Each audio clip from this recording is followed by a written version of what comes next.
Hey viewers, welcome to VL Astrology. Once again, I'm Vanita Lenka, I'm a Vedic astrologer, and today I'm going to be discussing a very important transit of Mars-Saturn exact opposition, which happens on the 9th of August. But till the 13th of September, they're going to be right opposite each other. On 9th of August, 8:13 Delhi, India time, I'm taking this as my reference point. 7 degrees 7 minutes in Virgo sign this Mars is, and Saturn is at 7 degrees 7 minutes as well. We have this combination. Can you see in D9 chart? They swap places. Saturn is in Virgo and Mars on this day is in Pisces sign. Fasting, journaling, these can be done, right? You can work out. Mars and Saturn opposition is the best remedy is sweat it out. Work out. That's the best remedy I can prescribe. Okay. And simple living. Eat sattvic foods. Saturn says cold foods, Mars says hot foods. Okay. So they are right opposite. So warm your food well and have it. Okay. Recite Hanuman Chalisa, because Mars Saturn combination is needs the grace of Lord Hanuman. Any which way. So Hanuman Chalisa for 7 times, especially on Tuesdays and Saturdays, will help you. And Vata pacifying diet, warm, grounding, avoid cold, dry food, raw foods also. Avoid. This is definitely going to bring about positivity, and self-discipline rituals are very essential for one and all. Now this is based on the ascendant, moon and the dasha. Okay. Now what is the dasha sign? See, you have to make your horoscope as per your dasha now, your Vimshotri dasha. So if you want to put up your chart, and in the Vimshotri dasha section, you will find that what dasha you are going on with. So make the dasha sign Lord your first house. Suppose you are in the dasha of Surya. Surya is in your, say, Libra sign.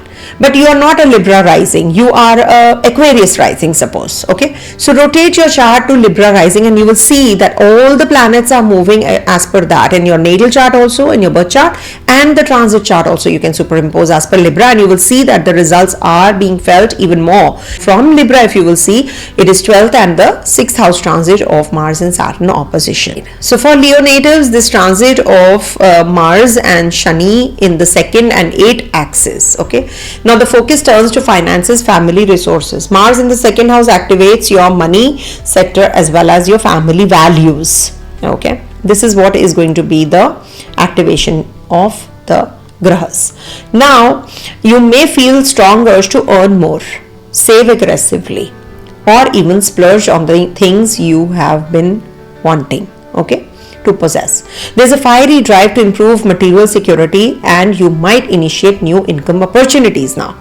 With Saturn in Pisces in the 8th house casts a cautionary shadow over joint finances, debts, and unexpected income or expenses. Okay, something very unexpected this Saturn gives in the 8th house. Saturn urges you to be extremely prudent with your money, warning that hasty financial moves or neglecting hidden liabilities could lead to problems.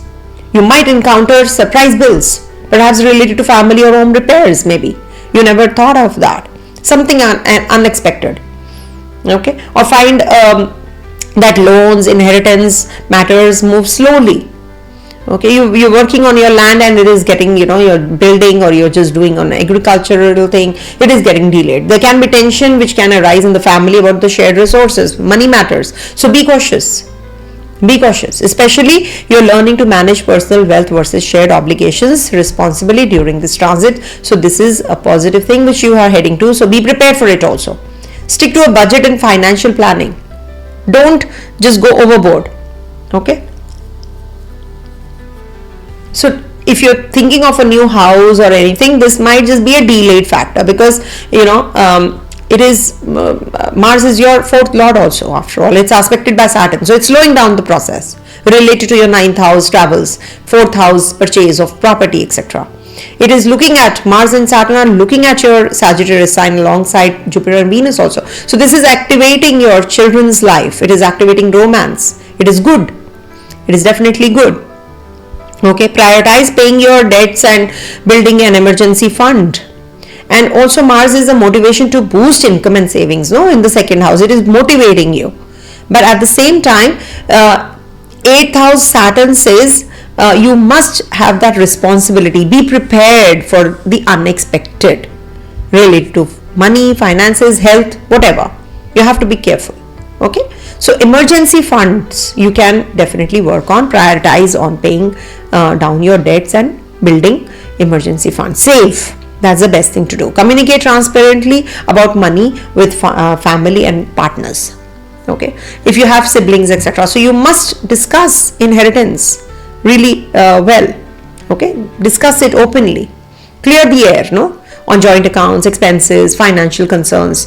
Being open and honest, second house theme will prevent mistrust. That confidence will be there, and the cordiality will be there in your cordiality will be maintained.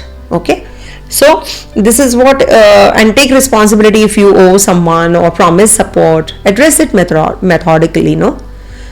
Be vigilant about financial paperwork. Check your bank statements well, insurance policies, taxes, investments. Just make sure that everything is in order and up to date. It's a good time to organize documents, wills, insurance, loan papers, etc. Professional advice for long-term financial planning is required. Don't make any risky or impulsive investments. It's a big no-no. Do not leave your job. If you are thinking of, Saturn is looking at your 10th house, it might be very difficult for you to get back the job. Avoid speculative ventures like sudden stock trades, gambling, dubious schemes. Saturn is there, no, in the 8th house. Avoid. Even if you feel confident, avoid. Not the right time. Mars may ask you, make a bold decision, take it. Okay, there are two sounds coming in right now. There's a tug of war. That is why it's a tug of war kind of an energy, in the sky. So he says, Mars says, take it. Saturn says, no, I have to be careful, take it easy. So potential losses or entanglements can happen. So anything not built on sound fundamentals, you have to avoid. Don't get entangled into all of that.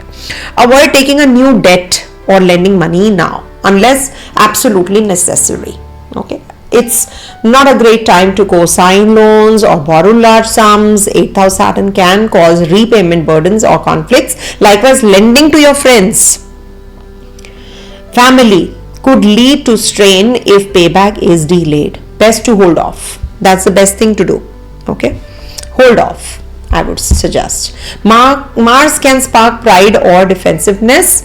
Instead of heated fights, approach family financial issues like a team problem to solve together.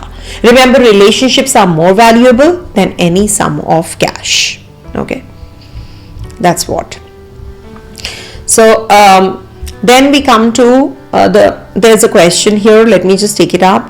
Marriage separation. See, separation is seen if there is an affliction on your 6th house.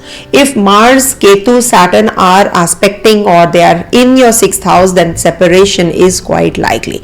Now, if I talk about Ketu in the Leo sign, I have seen people going through a lot of separations during this time period, and it will happen even more because Ketu is in the sign of Leo. When it goes into its own nakshatra next year, it will be getting worse for many. Those who are on the verge of separation, it might just trigger and it might just happen also. So you have to be prepared for all this, or maybe we can say that it can cause separations even more.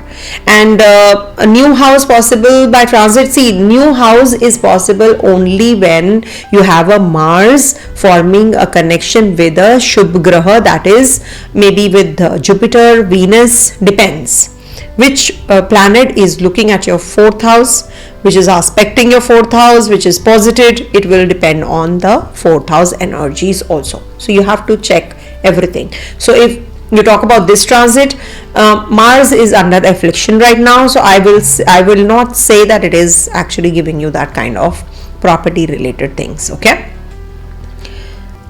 Travel with ma'am, when will the best time for Leo marriage? See, for marriage, this is a good time, I would say, if you have to get married, because Saturn is retrograde. So there is a lot of energy on the 7th house in Saturn retrogression, and Jupiter also with Venus and looking at your 7th house. So there is a lot of energy on the 7th house. It's the time to get married.